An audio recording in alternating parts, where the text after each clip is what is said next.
Thank you so much, Jared. But for climate change, I would not be here today. As many of you know, I spent 20 years in the clean energy industry before coming to Congress, 16 of them as the CEO of 2 different companies which were involved in the construction operation of more than 80 different clean energy plants. There are no thermodynamic laws, there are no economic laws that prevent us from building a lot more of those. But there are a lot of United States laws that get in the way. And the good news is that those are the only one of those 3 laws that you can change. I want to thank Chair Castor and Speaker Pelosi for giving the climate crisis the attention it deserves and for inviting me to serve on this committee. This report would not be possible without them. Carbon dioxide is a totally unique pollutant. It's the only one that costs you money to produce. You have to buy the fuel before you burn it. That means that reducing the amount of fuel it takes to provide us with our modern lifestyle will save us money and reduce pollution. Now, there's of course a role for new technology as well, but we have a massive opportunity to deploy existing technologies and at least double the efficiency with which we turn $1 of fuel into a lot of dollars of economic activity.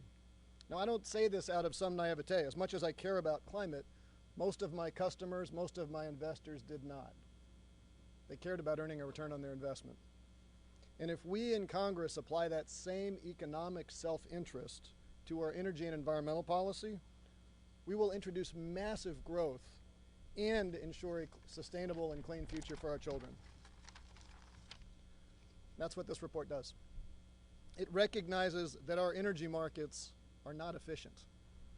To the contrary, they're full of distortions that have caused businesses and households to misallocate capital for decades. Those distortions include things like the $650 billion a year we subsidize the fossil energy.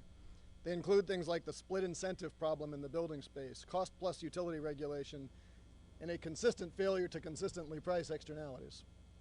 This is our opportunity.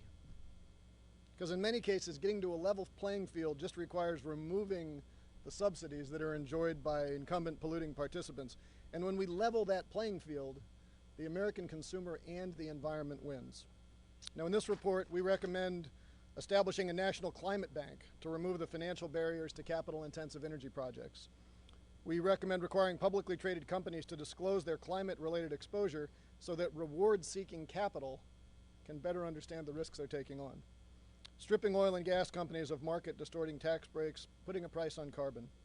None of those policies individually are silver bullets, but together they represent a serious and, more importantly, necessary approach to reducing our emissions.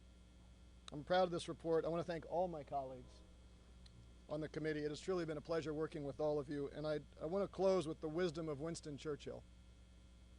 The era of procrastination, of half measures, of soothing and baffling expedients, of delays is coming to its close.